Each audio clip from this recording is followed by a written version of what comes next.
Hello, everybody. It's been a long time since I've made any videos on this channel at all. I do apologize where there hasn't been any videos at all. Recently, I've started a new job, and it's incredibly time consuming. It's share and all that stuff. So I do apologize why there hasn't been any video uploads. It's just been so time consuming, and when I do get the time off, then it's just me resting. And then when I'm so tired from work, I have no sort of energy to really you know do the editing or just to have that sort of want to make any videos. It's exhausting basically. But I've had some time off, and so hopefully I can. So hopefully I'll try and do a few more at some point. I'm gonna try and get as many done today. But today we are doing Choice of Robots, which is a text-based sort of you do your own story sort of thing. So it's gonna be quite interesting.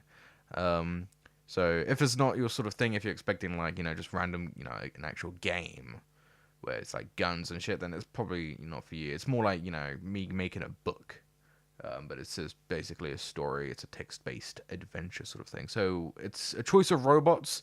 So as you can see, it's pretty much robots. So the first thing it's asking is, where are you? Let's have a look. We've got in the court of the Egyptian god Anubis, answering for my sins, on a war-torn battlefield with a robotic Statue of Liberty, on a cliff in Ireland watching the sunset with a robot companion, or on a utopian beach ruled by a godlike cloud of robots. Let's go with, you know what, let's go on a cliff in Ireland. That sounds nice. Sitting on the seaside cliff in Ireland, watching the sunset, is the robot companion you always wanted. So he proposed to me at this very spot. She proposed to me at this very spot. He and I traveled the world together exploring, or she and I traveled the world together exploring. Let's have a look. Let's go with she and I travel the world together exploring. That sounds nice. Yes, you two are the best of friends. She is clothed in a loose-fit red tunic, and she shoots you a puckish, friendly look. You sit down beside her to watch the sunset together. I hope I didn't keep you waiting, you say. Actually, I'm still waiting, she says with a slight smile, for you to build me. I can do that, you say. She looks sad for a moment. Yes, but it would take a lot out of you. She puts her hand on yours. But I promise you that you give your humanity to me. Then I will give it back one day. I don't understand, you say. Just remember that no great thing happens without sacrifice, she says. And I'm sorry. Interesting start. So we got a nice romance. Some things are in our control and others are not. Chapter 1. Assembly. You awaken with your head on a desktop keyboard. Your 3D drafting program is still open. The schematic zoomed in on the recess where your smartphone will snap into its back to act as its brain. You recall fiddling with the part endlessly last night until your vision began to fade. There was a roaring in your ears and you realized you have been working far, far too long. You must have passed out. It's fall of 2019. You're 24-year-old graduate. You're 24 graduate student in the PhD program in computer science at Stanford, and you are a guy whose name is, so I got Alan, Isaac, Linus, Decker, Darwin. Here, I'll type it for you.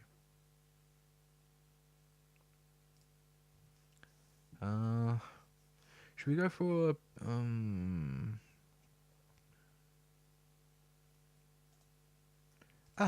okay. So let's go with my first name, which is Dan. Dan, is that right? I have a typo. Yes. And your last name is okay. Okay, that was a bit personal there. I can't exactly go around giving my last name. So we've got Tesla, Dan Tesla, Calvin, Tezuka, Dan Tezuka, Dan Goldberg. Okay, Nguyen, Dan Kim. You know what? Let's go with Tezuka. Dan Tezuka. Sounds like an anime character. You look around your apartment. What does it look like? My BattleBots trophy is perched on a widescreen TV equipped with the latest video game consoles. Neatly labeled plastic shelves. Sits on a 3D printer. No. Busts of famous philosophers. No. My shelves display all of the strange little robotic creatures I've made over the years. Let's just go with the first one. Yes, you're a competitive person by nature, and you grew interested in artificial intelligence by coding AI for games. When your high school fielded a team for a local BattleBots competition sponsored by the nearby defense contractor, you eagerly took up the challenge and won with an aggressive bot that would ram the enemy bot while still figuring out where it was. You would continue to compete at the college level. Alright. It strikes you for a moment that this kind of thinking and how your life affects your robots is second nature to you. Though others might find it peculiar, you've always been fascinated by how every little detail of your life, from the content of your dreams to the decor of your room, changes the inputs of the robots you create, boosts their empathy or autonomy, or grace, or appeal to the military. Surely there are other things going on around you as a result of your decisions, but they don't immediately strike you in any way, or in the same way. Today your robot is foremost on your mind because you're about to build its body. You pick up your laptop and head for the Stanford machine shop. Nice. It is a view. It's going to be really annoying because I'm not the greatest person that reads, so it's going to be really frustrating for some of you. It is a beautiful spring day in Palo Alto, California. Or Palo Alto, California, and your apartment is only a short walk from the machine shop. But the streets of Palo Alto are not designed for walking. You find yourself climbing around palm trees and balancing on narrow curbs as you do every day. You hear a low roar overhead. Glancing up, you see a flying car, a Nimbus. A little over $300,000 can buy you a car with the wings that fold out, so that it becomes a small sport plane. The red Nimbus looks as sleek and sporty. It's the sort of car its owner takes religiously to the car wash, though the commercials would have you believe you can fly anywhere you want in those cars. The FAA still requires them to take off and land from airports.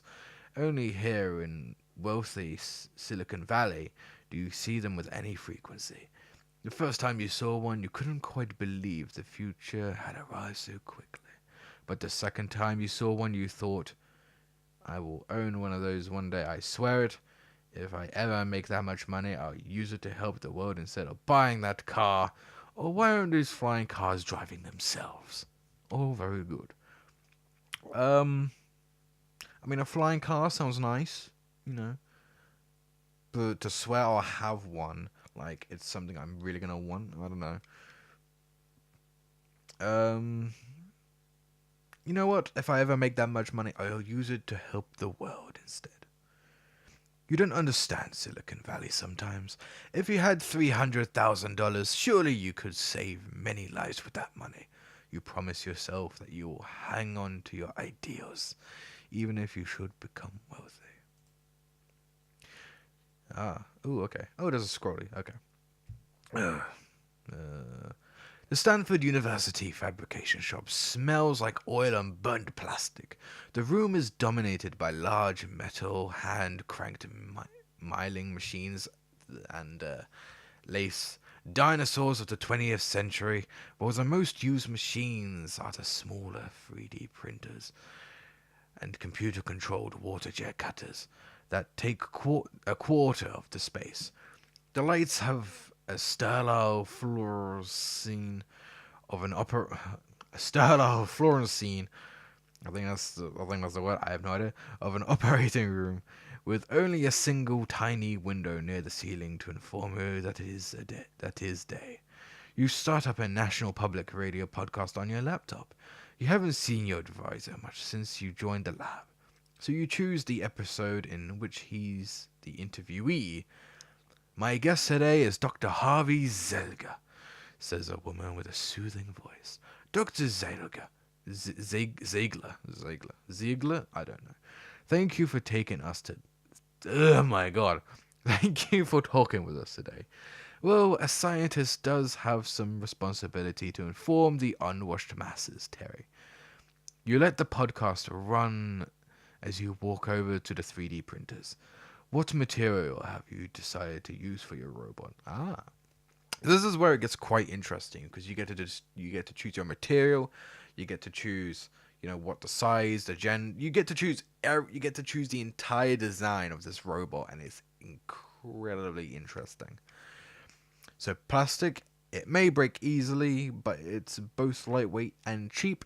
Metal is most resistant to damage. Wood is the most pleasing to the hand and eye. You know what? Let's go for a wooden robot. I think a wood robot, wouldn't you say, would be quite interesting? Though wood is an unconventional choice for a robot, wooden automata go back to the ancient Greeks at Alexandria. In Japan, they were called Kurakuri Ninyu. While the other machines in the room can create things that are beautiful in their own way, your favorite machine is the 3D printer that extrudes a wooden filament mixed with plastic, a mixture called laywood. Dr. Ziegler, in your new book, you talk about the singularity. Could you describe for our listeners what that is? Terry, the singularity is the coming time when artificial intelligence will have figured out how to make themselves and us smarter. Once that happens, the process will build on itself until the robots are smart enough to figure out how we can live forever. Is that possible? The interviewer asks. Living forever? Of course, Professor Zelga says. What does it matter whether our operating systems are made out of meat or silicon? So you're predicting we'll become robots? Not exactly, Zilga says, but I do think the line between humans and robots will blur. You're hardly listening to the podcast because you're about to make your first robot part. What does the head of your robot look like? Okay, so we've got a human face, as lifelike as I can make it. A simple box with eyes, clearly not trying to be anything but a robot. It will be felt covered with big-eyed like a puppet, so people will not be afraid of it. It will have a ring of cameras around the head for a 360-degree view. It will look like a Venetian mask. Beautiful expression, listen. Otherworldly. Venetian mask. I don't know what the Venetian mask is, but I don't know. This should be interesting. I mean, it's wooden. Let's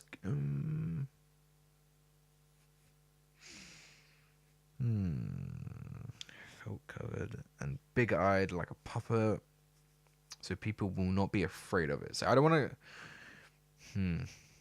Let's go with.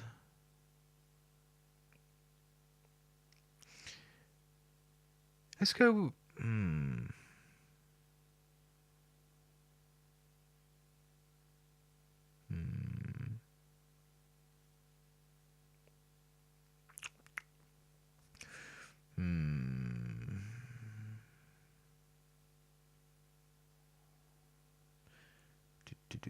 Do, do, do, do, do, do.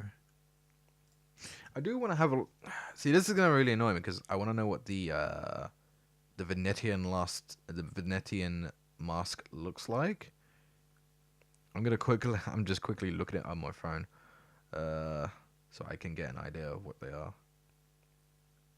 If they're something I should really know about, then I do I do apologize.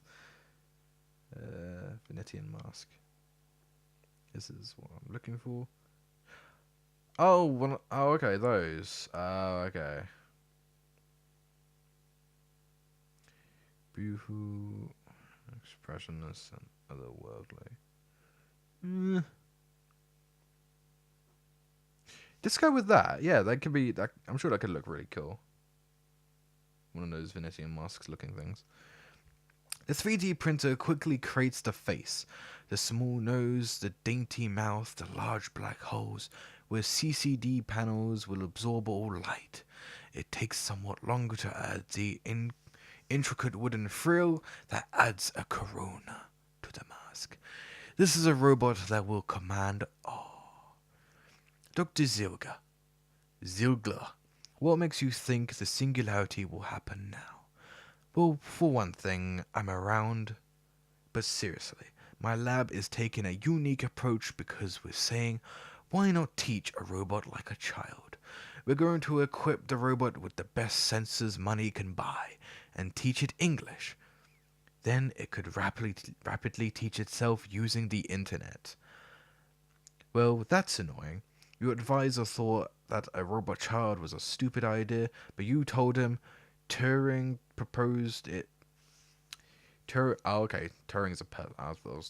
Turing proposed it back in 1950, minus the internet part, but he isn't giving credit to either of you. You keep working regardless. How will your robot get around?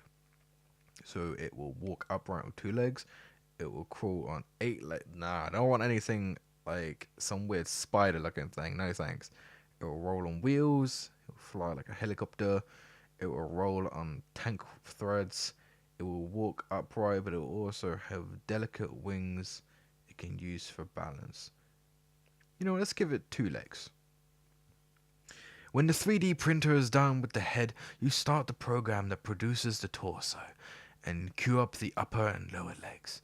You think being bipedal will help your robot get along with humans, though it will help you also make it easier for your robot to trip and fall.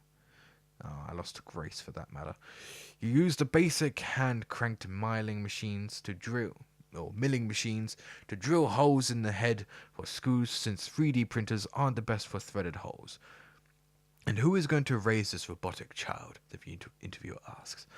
Who does all the grunt work in a research laboratory? Professor Zilga says. The graduate students, of course.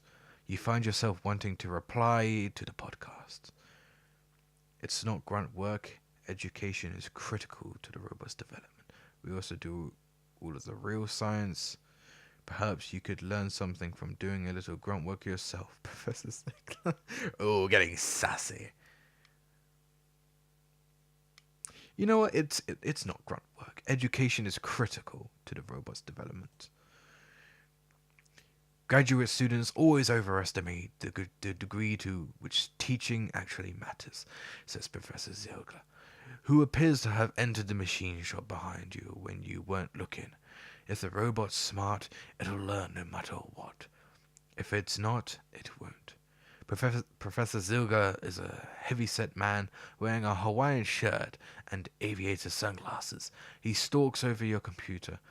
We'll be back in a moment, continues the interviewer. We're talking with Professor Zilga pauses the podcast by hitting your laptop spacebar, and you flinch at this intrusion. He then pulls a cigar from his pocket and lights it, and the smell of smoke mingles with the oily smell of the machine shop. I'm writing a grant for DARPA, and I need to see what you're making back here. We ultimately get funded by the Department of Defense, so we have to make sure they're happy with our product. He casts a critical eye on your works you've done so far. This is a prototype, right? He says. You're going to build the final thing out of metal? Oh. Yes, sir, but I'm telling the truth. Yes, sir, but I'm lying. No, but we could certainly say it's a prototype in the grant. My robot is supposed to be the thing of beauty, not a tool of destruction. That it is. Professor Ziegler gives you a scornful look when the National Endowment of the Arts adds 3 more zeros to the size of its grants. Then we can concern ourselves with the things of beauty. But I have a lab to run. No wooden robots. I thought you could sell anything to Derper. Sells them this. What about the National Science Foundation? Couldn't they fund us? I can't say anything nice, so I won't say anything at all.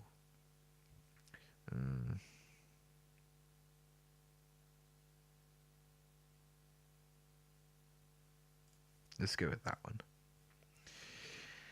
NSF grants are killing field, Ziegler grouses. The amounts of money are tiny compared to defense research, and you are to be the best of the best to get any funding at all. You privately wonder if that's just Professor Ziegler's perception. You decide to try to apply to an NSF grant, if you can find the time. Professor Ziegler turns to examining your robot's head, which is currently sitting on the table next to the 3D printer. That seems alright, Ziegler says. Looks like it could be sufficiently intimidating. And what are you planning to do for arms or hands? Professor Ziegler asks. Tyrannosaurus Rex was the most intimidating dinosaur imaginable, wasn't it? It will have T-Rex arms. No. It can't grab shit if it has T-Rex arms. It will have a gun for an arm like Mega Man. Mechanical gripping built for strength instead of dexterity. I was thinking sort of Swiss Army knives. I plan to build a soft hand with a good sense of touch.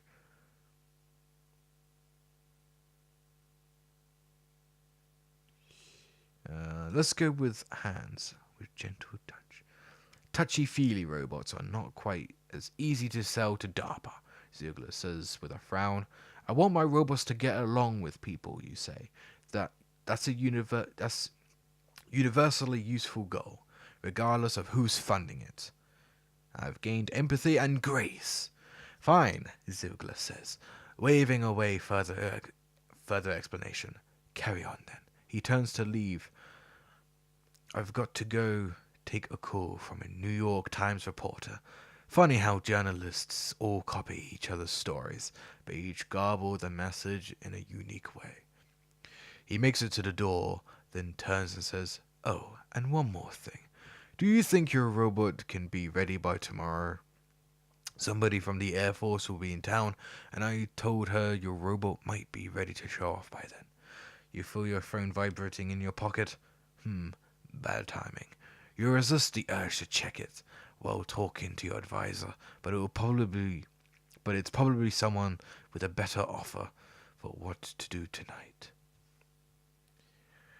This robot will be done, but a demo will be out of the question. We need to test first.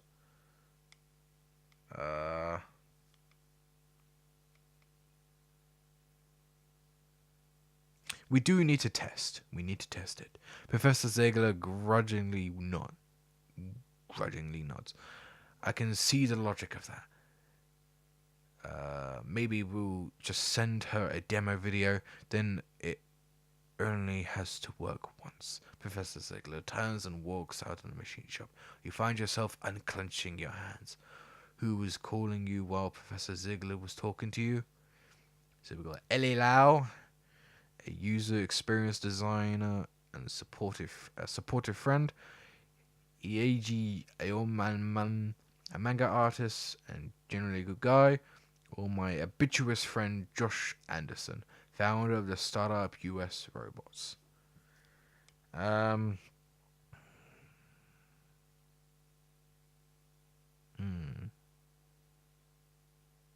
Let's go with Ellie Lau. That sounds nice. From the missed call, your phone is displaying Ellie's profile photo. It's a picture of Josh and Ellie from the freshman welcome week dance 7 years ago. Ellie is wearing a red Chinese dress with gold trim, her long, straight black hair falling down to the epaulets. The flash is too bright in the picture, making Ellie's pale skin look washed out. Josh is wearing his usual grey hoodie, not having bothered to dress up for the dance, and his arm is around Ellie. What is the story behind that picture? So, I was in love with Josh's friend Ellie, but my studies always came first. I was in love with Josh, but I never knew how to be more than a friend to him. I'd agreed to be Josh's wing person to the dance, and that is where he met Ellie. I was testing a music recognition algorithm when those two started bothering me.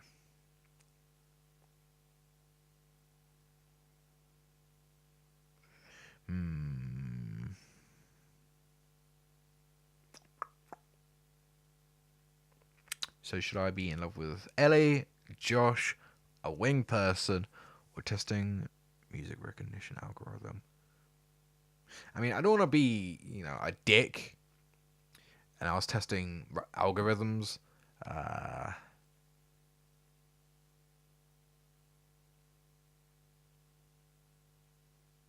You know what? Let's throw a nice twist, and let's say I was in love with Josh, but I never knew how to be more than a friend. So this should be interesting. All throughout college, you kept finding excuses to be with Josh. You would play video games together, watch Kevin Smith movies. Oh no. Okay. Watch Kevin Smith movies together, even go to dances together as friends. As in this photo, but somehow he never quite got that you were really into him, and you just couldn't force yourself to make that terrifying leap into the unknown. What you had was comfortable. Ellie was always encouraging you to be brave, and at this dance in particular, she played a lot of the Dan is so wonderful game for you. No luck. Josh was going to bite unless you flat out told him, and this is one thing you were terrified of doing. You notice that Ellie is also left you a text. Ellie wants to meet for dinner at a jazz and sushi place in San Francisco, which is about an hour north of you. She also has tickets to a rendition of the musical Pippin, in which most of the characters are robots. Sounds like a date. That's a little terrifying, you text back. Sounds great, see you then. Great, I can't tonight. Busy tonight, but you want to come by tomorrow to... Oh.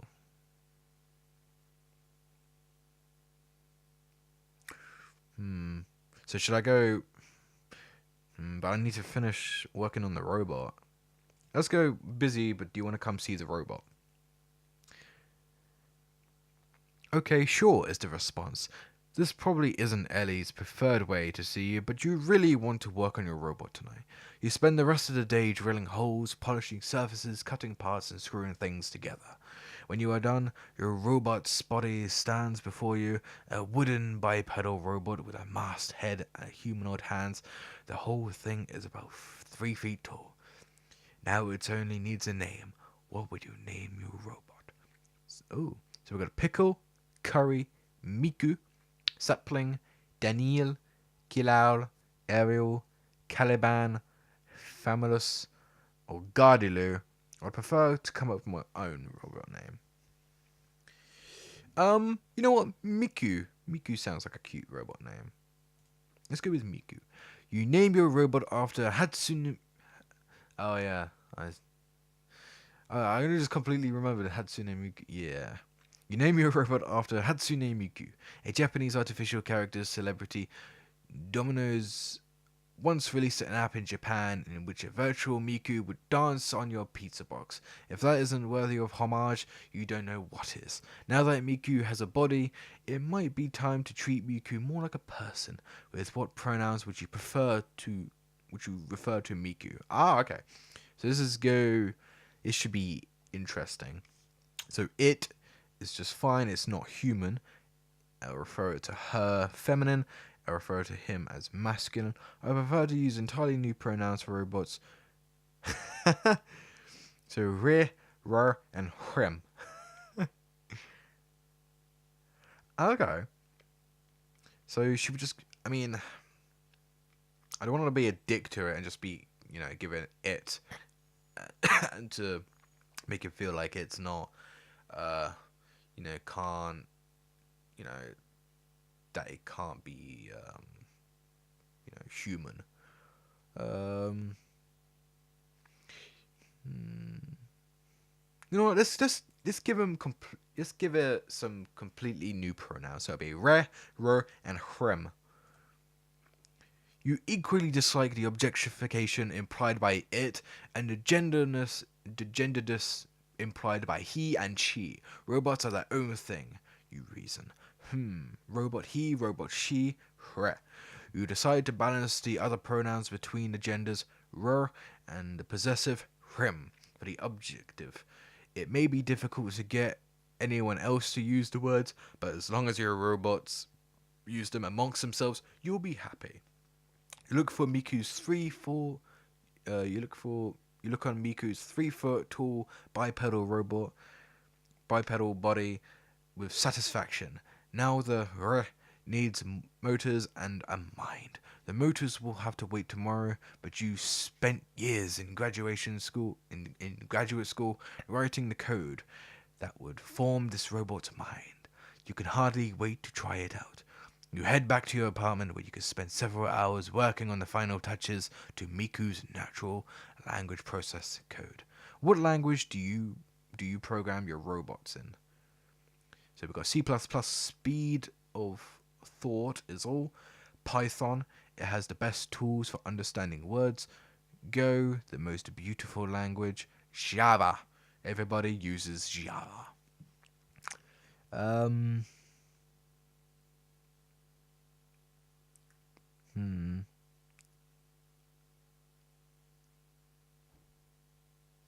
Let's go with Go, the most beautiful language.